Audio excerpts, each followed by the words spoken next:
So that was a string quartet written by Engelbert Humperdinck a year or two before he died, 1919, 1920.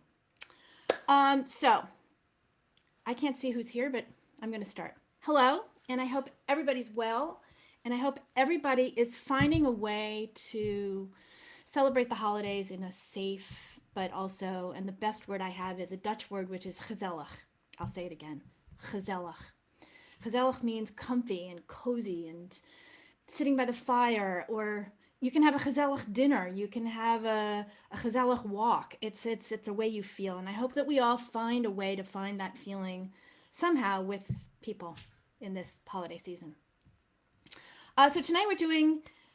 I have a German friend who coached me on this. Engelbert Humperdinck, and it's Hänsel und Gretel, not Hansel. It's Hänsel. I'll see if I can do it right. I'm going to interrupt myself right away. This has always been one of my favorite operas to play. I love the music. I love playing it. The viola part is really juicy. The music is so beautifully orchestrated. The story is so clear. There's like no extraneous characters or action, and it has a happy ending. Good triumphs over evil. When my own kids were little, I was eager to share this opera with them. I wanted them to go see it. But it frightened them. I tried to show them the video and they wouldn't have any of it. So I had to wait years before I could take them to the theater and actually show it to them. As an aside, they had the same reaction to Peter and the Wolf. They just couldn't watch Peter and the Wolf. It was way too scary. And I was speaking with my daughter the other day and she said, yeah, it is a terrifying story. So Engelbert Humperdinck was born in 1854 in Siegburg, Germany, which is about 30 minutes southeast of Cologne. And here he is. This is a composer who lived in the thick of most of the other composers we've been talking about. Dvorak, Verdi, Strauss, Poulenc, Massenet. He was alive at the same time as all of those guys. And yet we really only know this one opera of his. But in his lifetime, he composed 7 complete operas. He did incidental music for the theater and for early silent movies. He composed over 30 choral works, 90 songs, 17 symphonic works, 15 chamber compositions, including pieces for string quartet and piano quintet, and over 20 works for solo piano. His last work was a sonatina for 4 violins, published in the year he died in 1921. Anyway, so Engelbert Humperdinck, 1854 to 1921. He's the oldest of 4 children. He has a sister who was born 2 years later, another sister born 2 years after that, and a brother born 5 years after that. So he's born in 1854. He's got a sister born in 1856, 58, and a brother in 1863. I can't find much else written about his family, except that his sister, who was born 2 years after he was, she dies when she's 17. Don't know why, don't know how.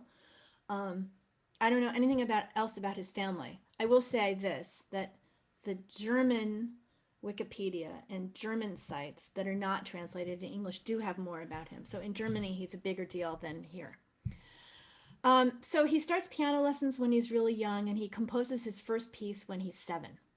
Um, his first stage works he composes when he's 13. And despite his talent, his parents discourage him from studying music. They want him to become an architect. Luckily, he was encouraged by a guy named Ferdinand Hiller, who was a composer and teacher of the time, who also had been a close childhood friend of Mendelssohn's. And he encourages Humperdinck to study music. So he takes composition classes at the Cologne Conservatory starting in 1872 when he's 18. Is that right? 16. Um, and in 18. In 1876, he wins a scholarship, which allows him to go to Munich and study in Munich. So he goes to the conservatory in Munich, and he does really well there. He wins all these competitions, and he wins an award. He wins this Mendelssohn Award, which allows him to travel to Naples, Italy. And through some divine, con, what's the word I want? A great thing happens. He meets Wagner in Naples. And Wagner takes him on as a student and invites him to go back with him to Bayreuth, where he is preparing the first performance of Parsifal.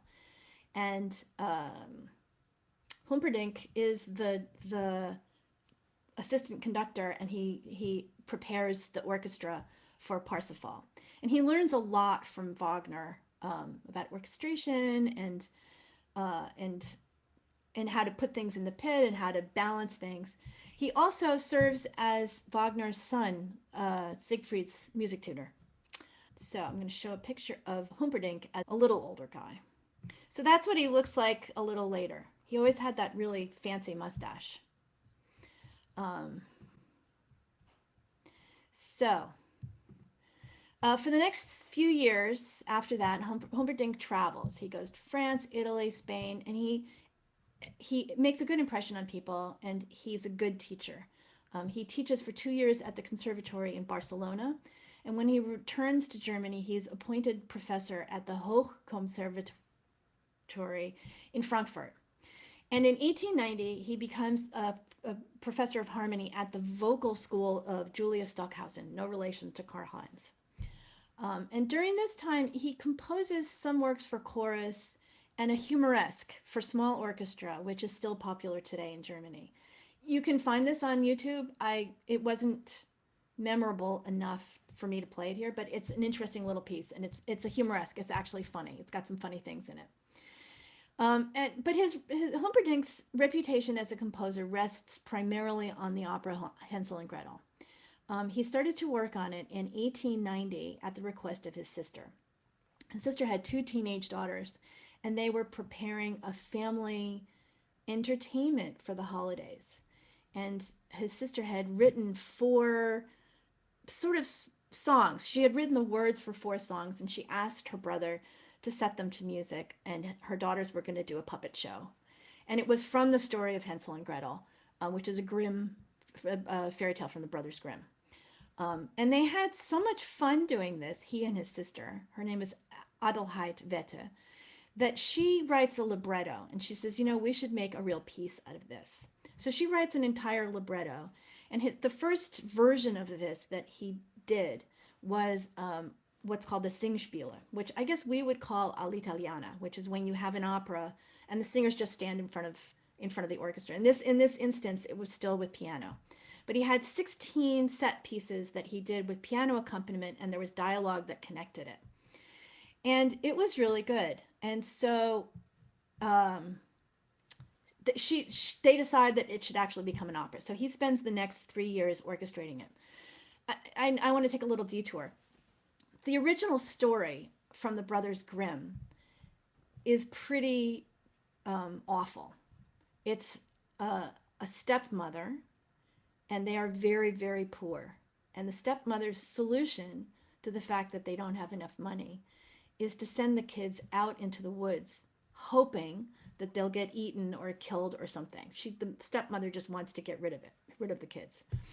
And there is anecdotal evidence that there is some kind of fairy tale from like the 13th century of some carnivorous, not carnivorous, cannibal, a cannibalistic witch who lives in the forest in a house made out of cake. There's two stories, one from 1200, one from 1400. So it's an old fairy tale. Um, in addition, in the Grimm brothers fairy tale, when the kids do away with the witch, they steal all her stuff. They take all her jewelry and all her riches, and they bring them home to their parents. Adelheid doesn't like this. She doesn't like the stepmother, so she makes it a real mother, and she makes it that she sends them out into the woods by accident. Um, she doesn't mean to get rid of them. And Adelheid also adds some characters. She adds the Sandman who puts the children to sleep in the forest when they're scared. She adds the Dew Fairy who wakes them up in the morning. And from the prayer that they sing, the words from the prayer is now something like, "Now I lay me down to sleep, and 14 angels watch over me." There are in this production there aren't, but in traditional productions of this opera, between the second and the third act, so when they fall asleep in the forest and they wake up and they find the witch's house, in that moment there's a dream scene where there are 14 angels. And so her her and also in the Grimm version, the stepmother is killed along with the witch. And in Humperdinck's version, the mother lives to rejoice that everybody's saved at the end.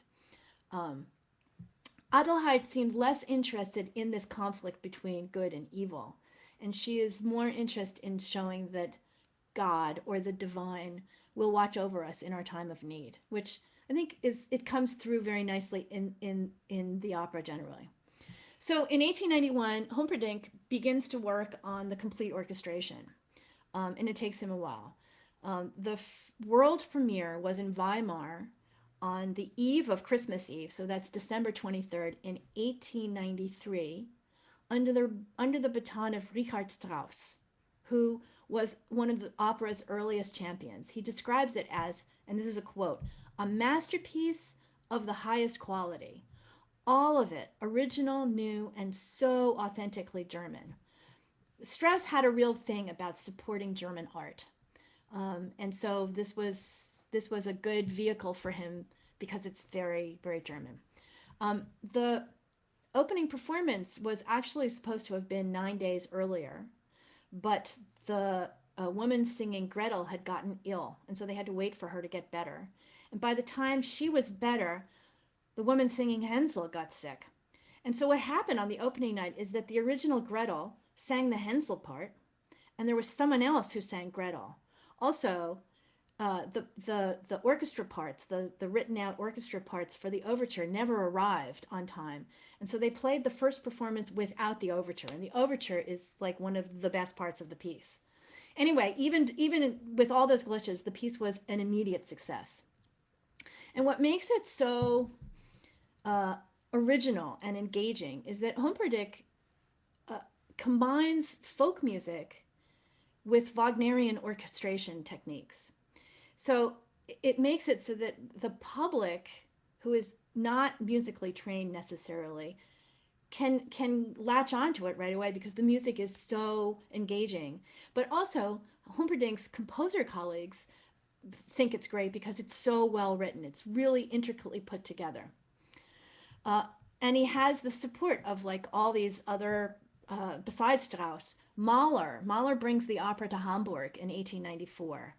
And later that year, after performances in Berlin and Dessau, and in Dessau, Cosima Wagner was the director. Hänsel and Gretel premieres in Vienna with not only Humperdinck in the audience, but Johannes Brahms and Hugo Wolf. So from the time it was played first, it was just an incredibly popular opera that was played generally around the holidays. And as soon as opera on the radio became a thing, so which was really like 1923, right after he died, um, the Royal Opera House in London chose Hänsel and Gretel for its first complete opera radio broadcast in 1923. And in 1931, on Christmas Day, the Metropolitan Opera transmitted Hänsel and Gretel as its first ever complete opera transmitted live from their stage. Anyway, during the time that he is working on Hänsel and Gretel, he meets and gets married to a woman named Louise Hedwig Taxer. She's a little younger than he is, and they have 4 children.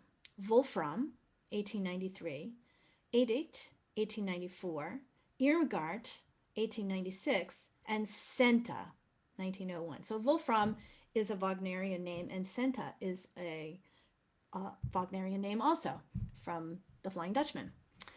And in his later years, Humperdinck does a lot more teaching. One of his students is Kurt Weill, which is pretty impressive. And he does continue composing. He does a fair amount of incidental music for the theater. He composes a piece, the music for Max Reinhardt, who was a theatrical impresario, his production of Shakespeare's Merchant of Venice in 1905.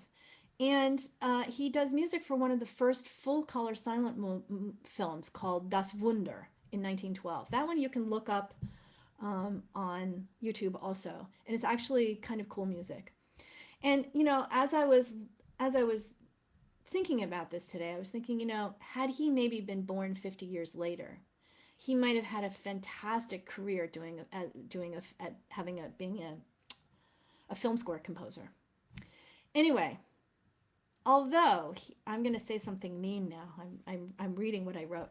Although he was not consistently an imaginative composer, he really worked under the umbrella of the romantic style of Wagner. He is considered the first composer to use the technique of Sprechgesang, a vocal technique halfway between singing and speaking. He uses this technique in his opera Königskinder for the first time. The poetry for this opera is written by Elsa Bernstein, who is his librettist. She also writes under the pseudonym of Ernst Rosmer.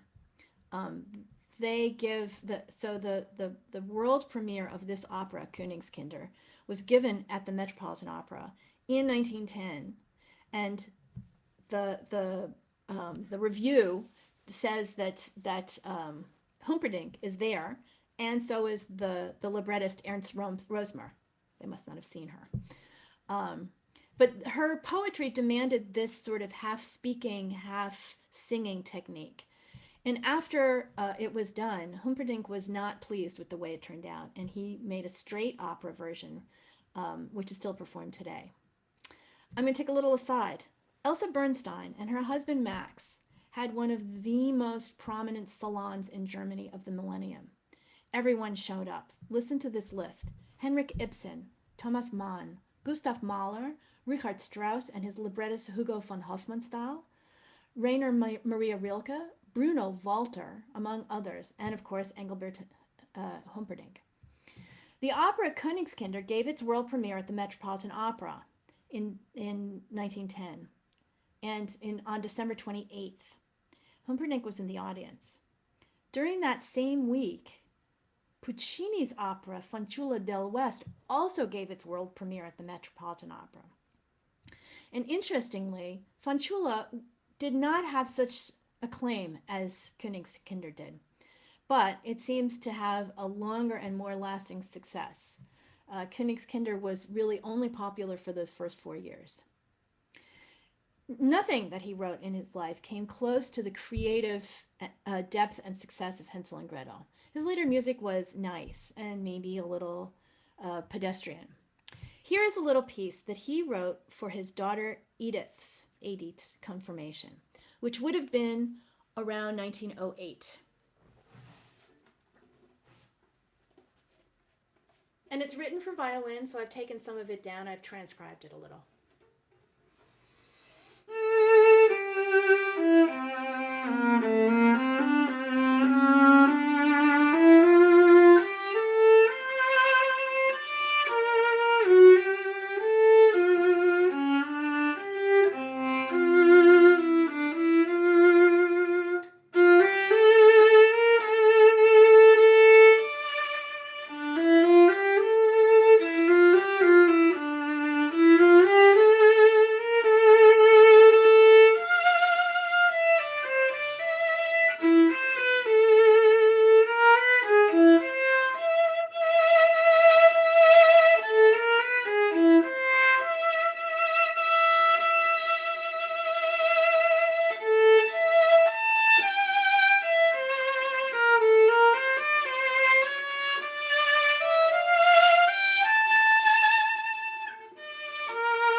nice, right? And I can see how he was a natural at creating folk songs. He has a lovely sense of a pleasing melody.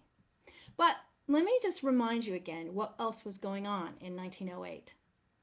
Stravinsky was writing Firebird, which had its premiere in 1910. Puccini was writing Fanciulla del West, which had its world premiere in 1910. And Arnold Schoenberg wrote the 13th song in his cycle Das Buch der hängenden Garten.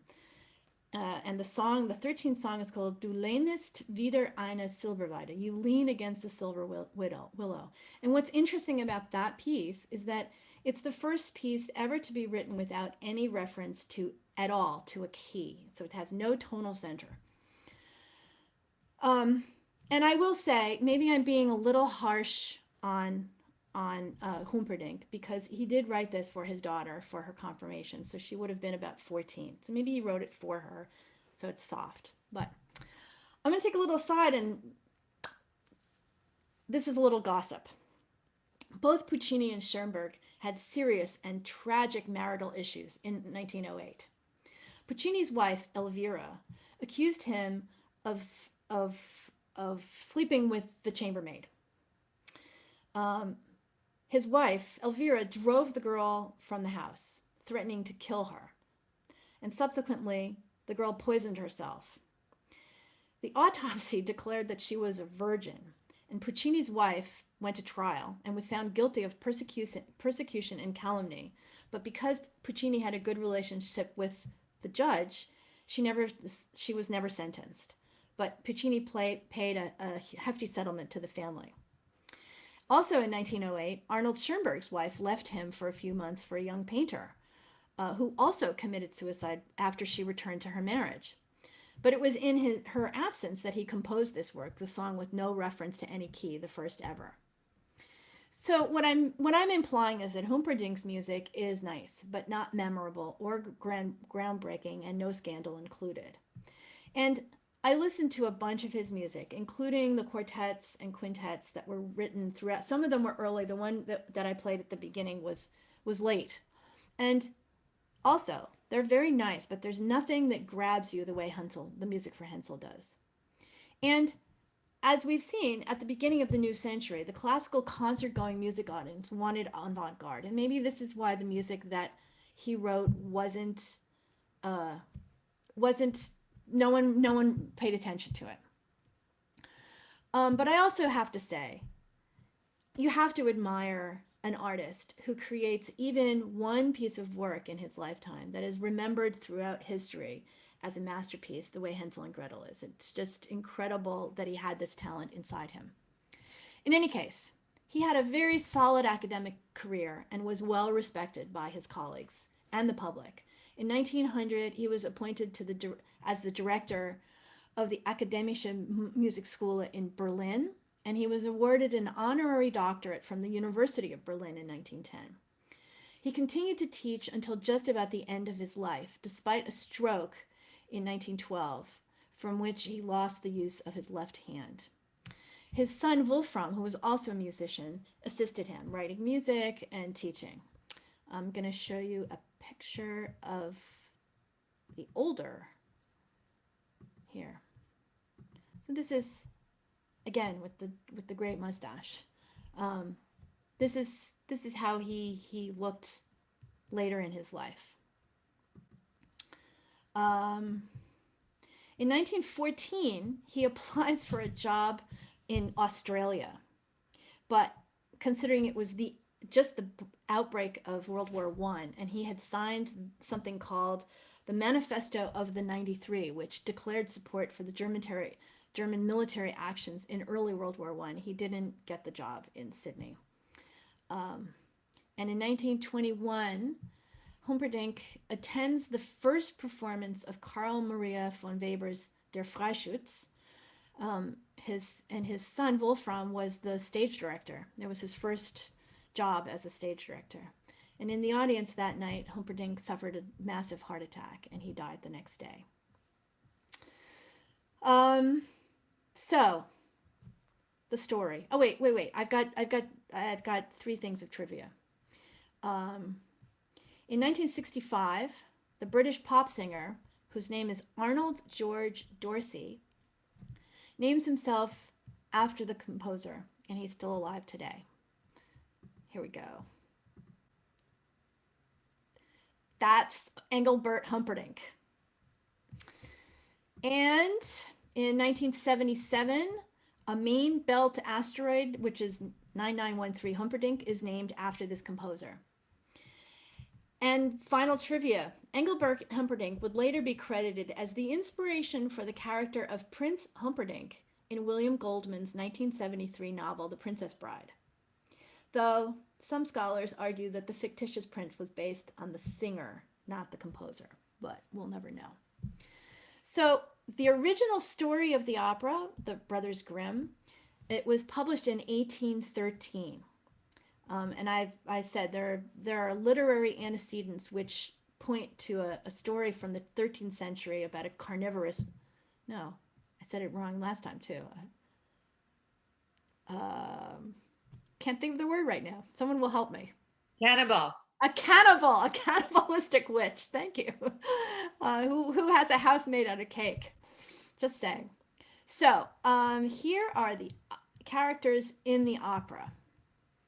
And what's interesting about the characters in this opera is that Hänsel is sung by a woman, a mezzo-soprano, and Gretel, his sister, is sung by a soprano. And it says here that this is from the Metropolitan Opera. It describes Hänsel as a young boy who lives with his sister and parents in a cottage in the woods, and he cleverly figures out how to escape from the witch.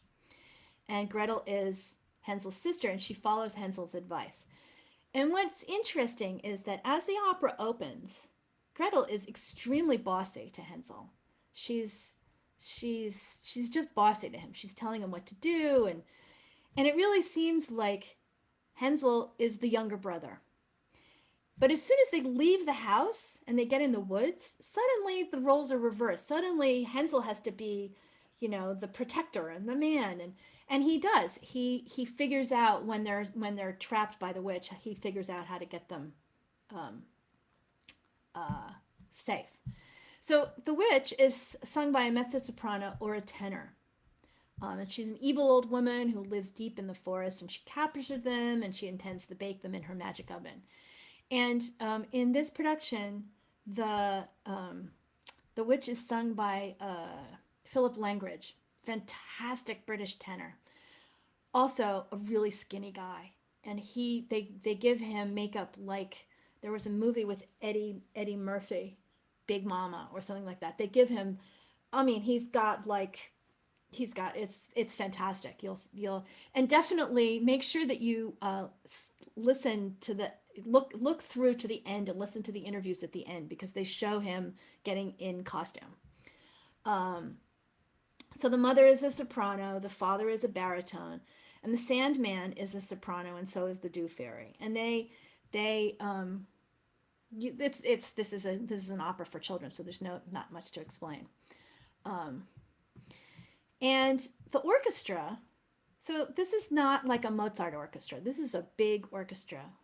2 flutes and a piccolo, 2 oboes, 2 clarinets and a bass clarinet, 2 bassoons, 4 horns, 2 trumpets, 3 trombones, 1 tuba, a timpanist, at least 2 percussionists, a harp, 24 violins, 8 violas, 8 cellos, and 6 basses. That's 68 people. And the other thing is that the two women who play Hänsel and Gretel are moving the entire time because they're playing children, and it's not easy to be doing athletic stuff on stage and still control your voice and sing. These two are fantastic. So let's talk about the music a little bit. One of the things that makes this opera so neat is that Humperdinck introduces the leitmotifs in the overture, and they will come back later in the opera, rearranged, transformed, expanded, made faster, made slower. He really does a beautiful job of investigating the leitmotifs that he introduces in the beginning. So I'm going to play some of the leitmotifs from the opera that appear in the overture, and then I'm going to play a recording of the overture. And the overture is 8 minutes long, but I think it would be nice if we listened to the whole thing. So when I'm playing them now, see if you can remember them, because that way you can see how they're transformed in the overture. So the whole opera begins with the evening prayer, and it goes like this.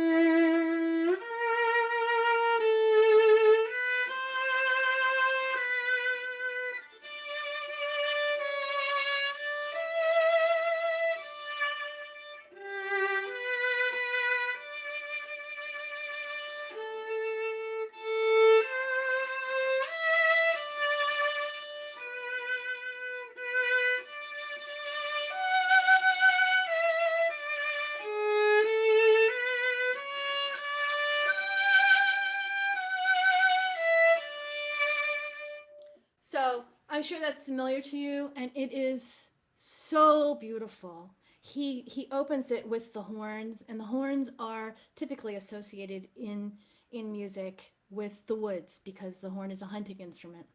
And he makes this a horn quartet that just sort of expands into the orchestra. Um, and this is also what the kids sing when they're lost in the woods and they go to sleep. It introduces the concept of divine guardianship. Now I lay me down to sleep, and the words are 14 angels will watch and keep me safe. It's also what they sing when they meet the other kids, when the other kids come back to life at the end of the opera, that the other kids who have been baked by the witch. Um, and it's just beautiful. It's like this awakening and this divine protective thing. The next theme you'll hear is the breaking of the spell theme. It's also the spell, hocus pocus. You can hear the words. Um, but it's when Hänsel repeats these words, the witch used to cast an immobilizing spell on him. You can hear the words hocus pocus. And this comes in the overture right after the prayer, and it's played by the trumpet alone.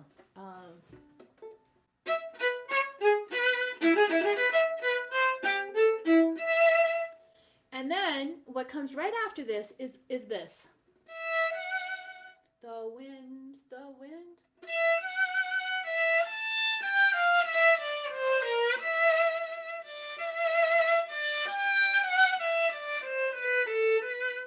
So the children say that, the wind, um, when they're nibbling on her house.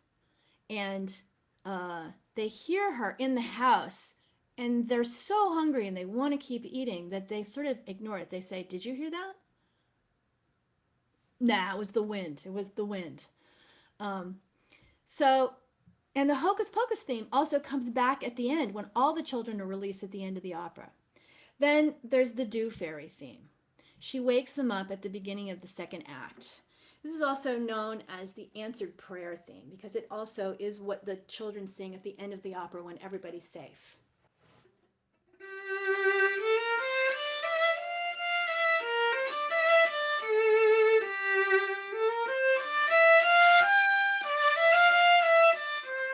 And you'll hear versions of that throughout the whole opera, in slow motion, in fast, by the whole orchestra, by small, like just by one oboe. And it's also beautiful, beautiful melodic music.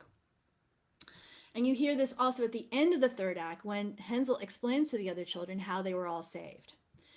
This is followed by what's called the rejoicing music, which we hear in the overture, again and again at the end of the opera.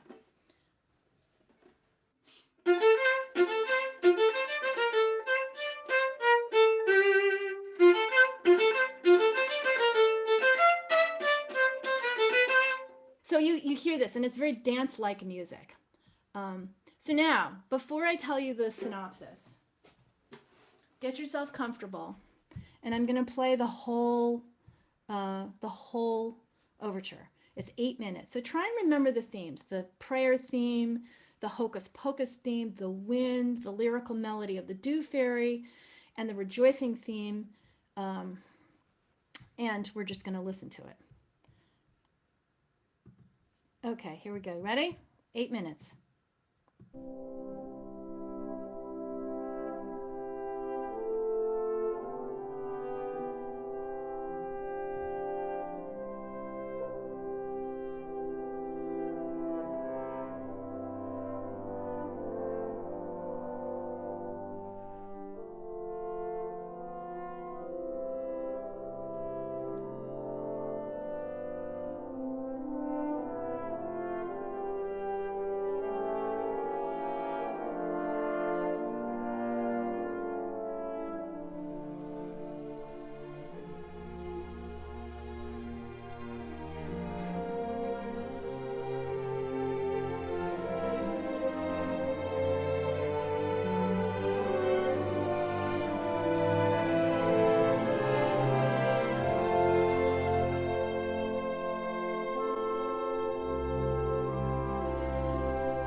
Isn't that great? Isn't that really great? Just great. And I don't know if you guys saw Jane's comment. She said, "I remember being little and being afraid of the music. Yes, this would have scared you also. But as an adult, I just think this is such incredibly evocative music. He does such a good job of in the music putting all those emotions." So here's the basic synopsis. You guys know it, but there's some details in here. So Hänsel and Gretel live with their parents at the edge of the woods.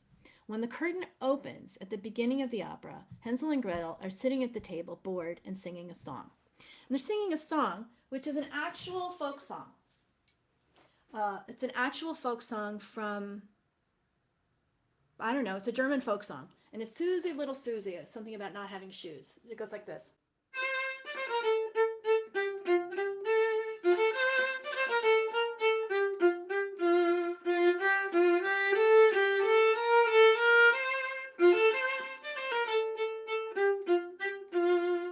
And what happens when Hänsel and Gretel are singing, it, like true siblings, she doesn't get to the end of the song. He interrupts her. So then he takes the next verse, and she interrupts him. It's very cute. They're supposed to be working on their chores, but instead, they're fooling around and dancing in the cottage. Gretel somehow says she's going to teach Hänsel how to dance and sings a song. And interestingly, the song that she sings to teach him how to dance is not a folk song. Humperdinck makes this up, and it's amazing to me how it sounds like the first folk song, and it sounds like an authentic folk song. So it's Brother Come and Dance with Me.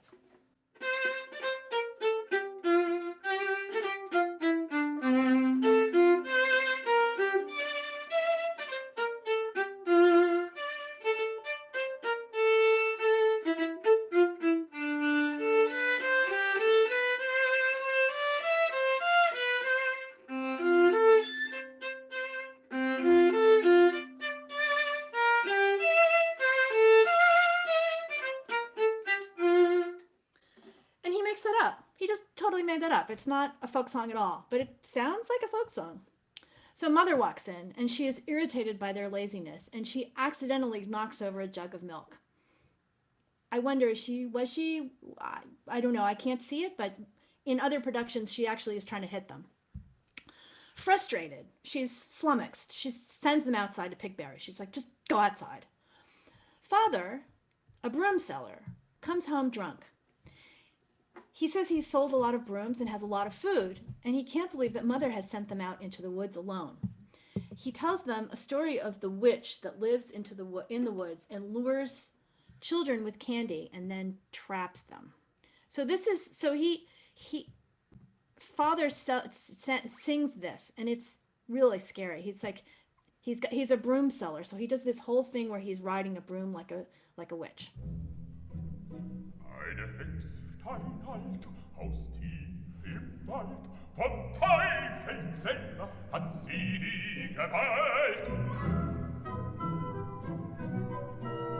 Um Mitternacht, wenn niemand wacht, dann reitet sie aus zur Hexenjagd. Zum Schornstein hinaus, aus dem... So he goes on like this. And Mother and Father go, at the end of Act 1, they leave to go find them in the woods. And usually there's no intermission there. We play an entr'acte, which is called The Witch's Ride. I'm going to play some of that right now. It's very, very...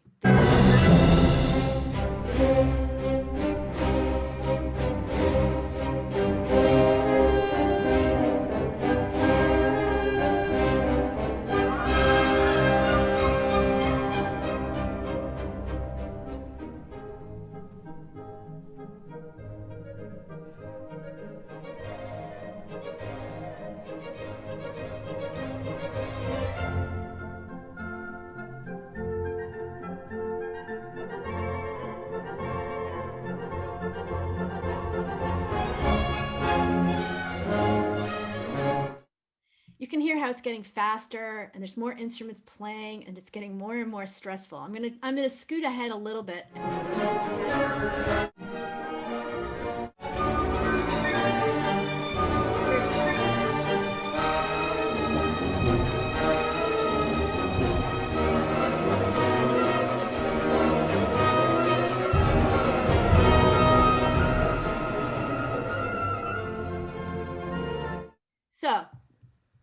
This is the witch's ride and its mother and father going off into the woods. Act 2 begins with Gretel singing a song as they're walking in the woods. They've gone in the woods and they're picking berries.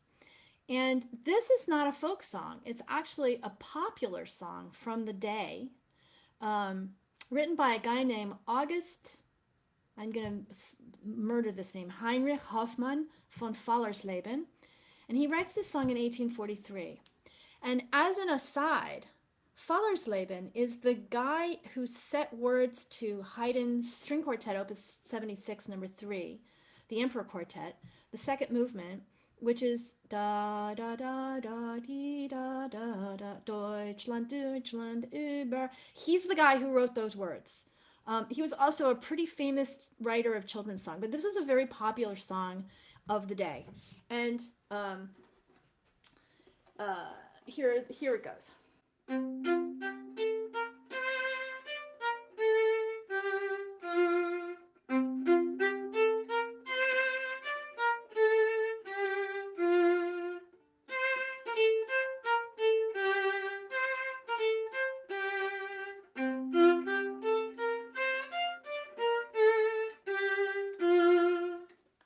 So, also a very folksy, accessible song.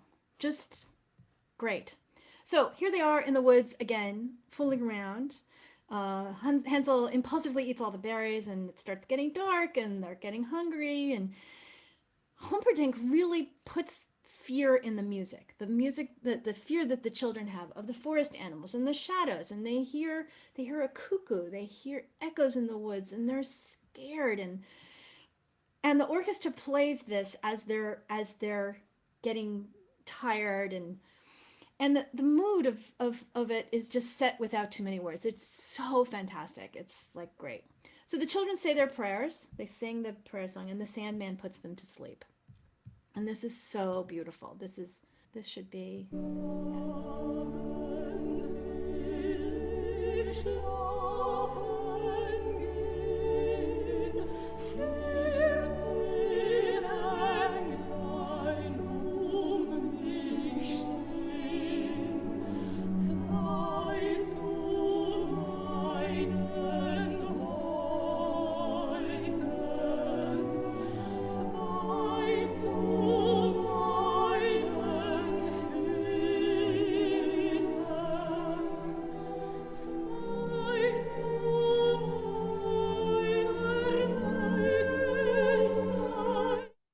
it's beautiful. It's really beautiful. It's just so beautiful.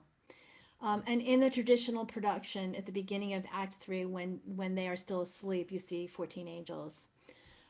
So the children wakes up and the Dew Fairy comes to wake them up. And when they get their bearings, they are in front of a magical gingerbread house. In this case, it's like a big cake, and they're eating. And naturally, being hungry, they start to nibble. And the witch inside is irritated, and she says, "Nibble, nibble, little mousie, who's that eating on my housie?" And she sounds kind of scary. She sounds like this.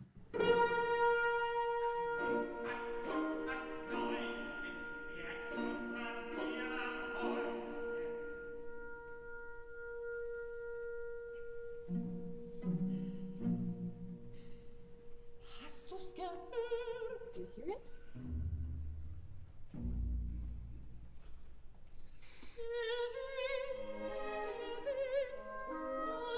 So she says, "Did you hear that?" And they go, "The wind." They shrug and they say it must have been the wind. So then the witch gets really mad. She comes outside with a rope. She's furious. She ties up Hänsel and she puts a spell on them that freezes them. She thinks they would make a wonderful meal if they were just a little fatter. And so she goes to get stuff to fatten them up. And Hänsel, with the freeze spell, listens to everything she's saying. And while she thinks he's sleeping. And he tells Gretel that they better do exactly what the witch says until they can figure out a way to trick her. So Gretel lets the witch believe that she will help her fatten up Hänsel. This is when the witch's ride music comes back, when the witch is eating in a really disgusting way, and the music is like huge. Here is the witch. Hopp, hopp, hopp, galopp, lopp, lopp, mein Wesen Urlaub mit Faul.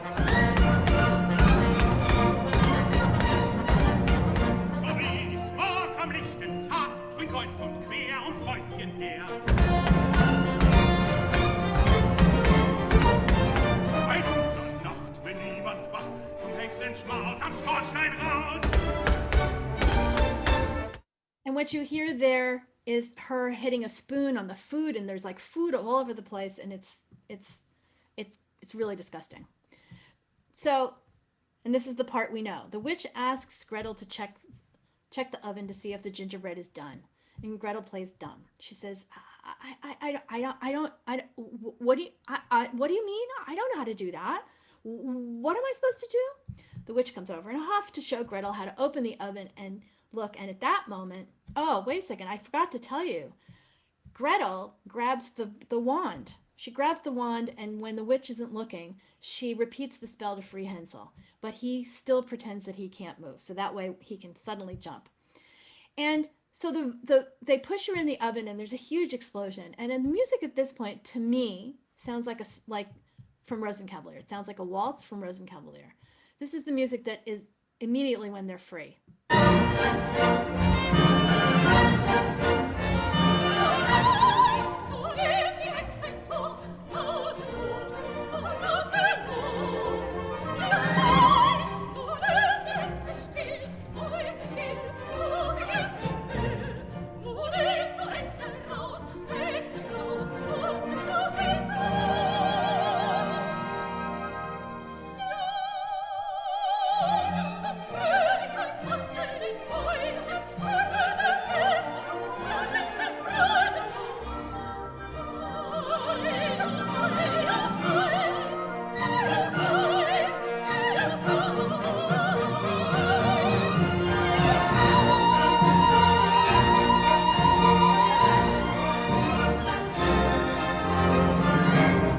Like a huge scene. It's just incredible. And all the other children come alive again. And here we get a version of the opening theme with the rejoicing music in slow motion, because the other children are still frozen.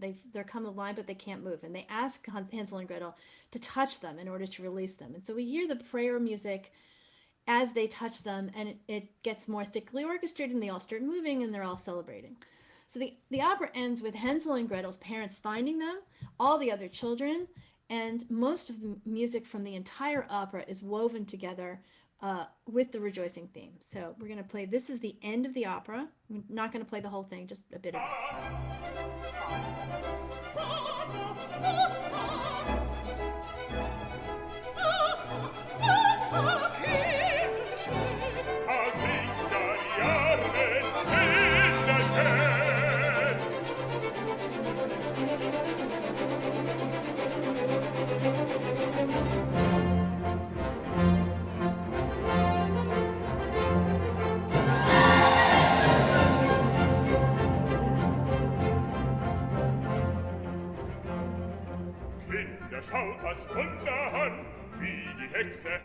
So they have a big party at the end.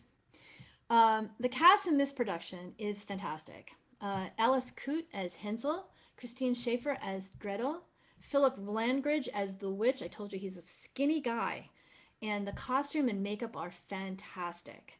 And Vladimir Yurovsky conducting, who's also amazing.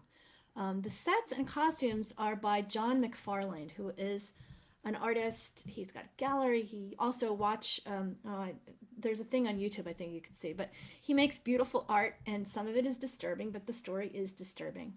The stage director is Richard Jones. The curtains that come up in and out between the scenes are paintings by Mr. McFarlane, which are pretty graphic, showing like food and plates and a big mouth with teeth, and it's good. And the costumes, he has a whole set of, they're all fantastic. It's like fantastical. There's like, he has these chefs that are,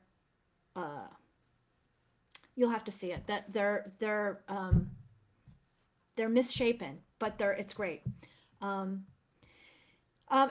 Because the orchestra is pretty much working very hard the whole evening, I can't see everything that happens on stage, and I've watched part of this, but watch it. It's beautiful. And the one thing I will say is that in the food scene where the witch is eating and throwing food around, we actually can smell vanilla icing in the pit. Like you smell like this sugar vanilla smell. It's like great. Okay, that's all I got. Questions? Let me change the view here. Yeah, so unmute yourself. I can't unmute you. Unmute yourselves and talk to me. Hi, I'm curious about, it's fantastic that the premieres were both at the Met, but this guy was widely feted, obviously very recognized in Germany. How is it that the premieres didn't take place there? The premiere of Hänsel and Gretel was in Germany. The premiere of Königskinder Okay. was at the Met. I don't know why. Right. I didn't want to get too involved in the other opera, but it's also a fairy tale, and he also wrote Dorn's Rose, which I think is Sleeping Beauty, I think. But he did another opera that was also a children's fairy tale. And I don't know why that one had its premiere at the Met. But the premiere of this was pretty much spontaneous combustion. It was a huge success. I mean, and it helps that Richard Strauss conducted. Richard Strauss, by the way, is 10 years younger than Humperdinck. So you imagine him with this reputation of being like a solid guy, but he was actually younger than Humperdinck. So, other questions? Nice to see everybody. And the chamber music is not stellar. This is from 2007. It's the 2007 production, but it might be that this recording was from 2008. It was a New Year's Eve performance, and I'm not in it. Oh. I looked. I don't remember those things. I just, and when it's like a premium to get New Year's Eve off. I mean, in the early days of the orchestra, we played Christmas Day, we played Thanksgiving Day, So Yeah. No other questions? Seniority. No, it's not seniority. It's rotating. So it's like there are 10 of us in the section. 2 of us can be off any given night, or 4 of us can be off every night. So over the course of time, we just would make it even that not the same people would be off every time for New Year's Eve. So no other questions? Come on. All right. How is everybody then? How are you? Well, good. I'm good. Yeah? Yeah. I'm good. It's I'm realizing that I have spent most of my life living in New York, and so living in Dallas is climate challenging. It's not climate change. It's like I can't quite parse what season it is, because it sort of feels like spring. It feels like it's just like beautiful, clear, crisp weather. And tomorrow I have a swimming lane outdoors. Am I going to see my niece? Hi, Mara. Hello. My brother and my niece. So. So Amara was danced in a ballet version of Hansel and Gretel. With the same music? I think so. It wasn't an opera, but definitely the same like instrumental music. Right. The same melodies. Yeah. Yeah. I was I mean, I don't know. I don't know if Humperdinck himself did that, but I know that Richard Strauss made an orchestral suite of Rosenkavalier. So somebody must have made an orchestral suite of Humperdinck. Yeah. So. What are you doing? Okay. So here's the thing. What I did not say enough of, and I could use some backup on this, but Wagner was a huge champion of Humperdinck's. So Humperdinck went to Bayreuth to study with Wagner, and he learned a lot from him, and he supported him. Wagner dies in 1883, and so the Parsifal premiere was in 1881, the 1880-81 season. So Wagner is at the end of his life, basically, when he meets Humperdinck. But he had a profound. I mean, you can hear it in his.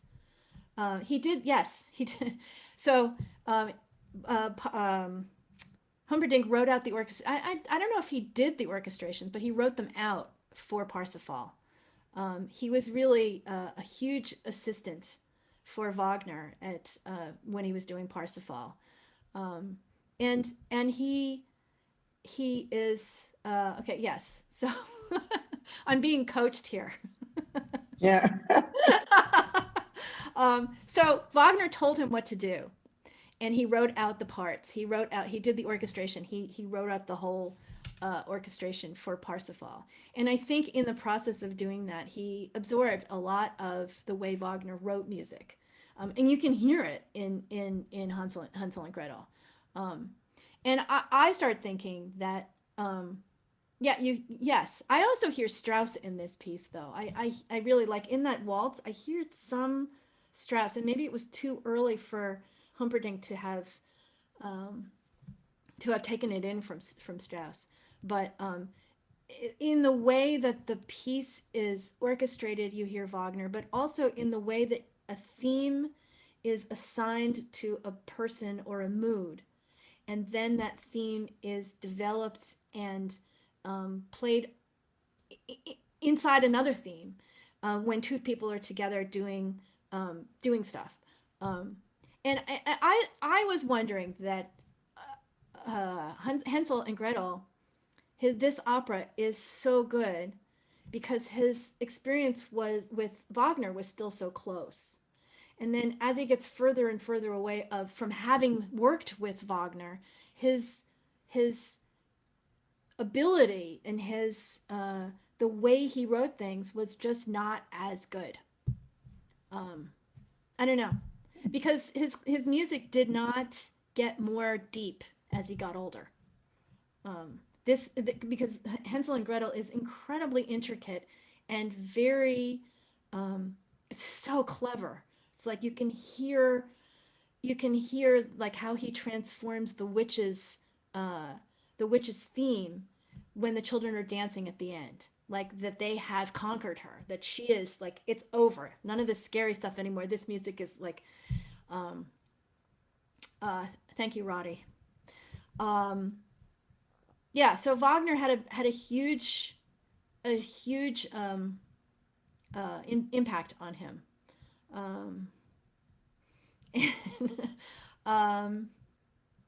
Yeah, and I just found it interesting also. I mean, like his kids, like one of his kids was still alive in like 1963, and you don't hear what they did or what they, this guy has a huge legacy, and it just sort of all petered out, just, fizzled or something.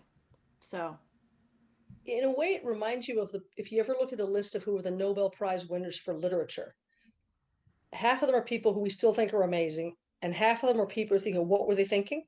Right. So sometimes massively in fashion for a short period of time as the rage of everything doesn't have, as you said, the resonance. And the fact that his compositions were only rarely exceptional meant that after a while, maybe he would have been a perfect John Williams. Maybe he would have been an amazing composer for something else, but not self-illuminated in a way. Right.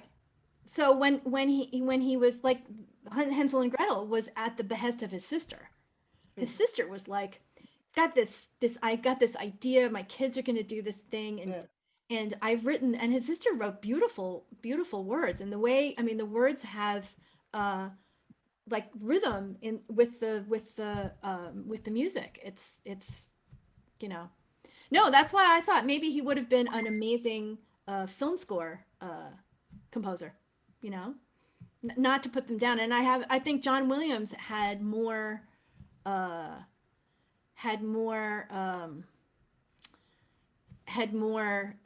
staying power. He there are more pieces of John Williams that we remember than we do of Humperdinck. So, and there's a lot of his music that you can't find. That's not, like, I couldn't find the 4 violin thing from the end. I would have loved to have found it. And I think it was also, in retrospect, a little unfair of me to play that violin piece because he was writing it for his kid. So it wasn't necessarily that he was writing it for, you know, critical acclaim. So, I don't know. Anything else? Well, I don't know when the next one is. I'm dying to do one of Puccini. When I started reading about it, was complete coincidence, and I feel bad that I aired dirty laundry, but I was looking at what were these other people doing in 1908.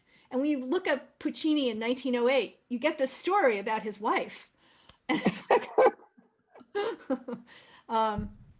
so I'd love to do one of Puccini. I would love to do Johnny. I would love to do Johnny Schicchi. I'd love to do Il Tridico, Suor Angelica, Il Tabarro, and Johnny Schicchi. That's just fantastic. So I'll have to look when they're doing it, or maybe I'll just do it and we'll archive it, and whenever it comes up, you guys can use it. So maybe I'll just do that because they are. That was one of the first HD that we did, and it was so good. It was like so. Anyway, happy holidays, everybody. Thank you. Same to you, Desiree. Thank you for supporting Thank you. Just beautiful. Yeah. Be well. Be well. Hey, Okay? Sinterklaas. You too. You too. Huh? Bye. Be gezellig. Bye. Bye. I'm going to end it. Thank you so much. Thank you. Thank you.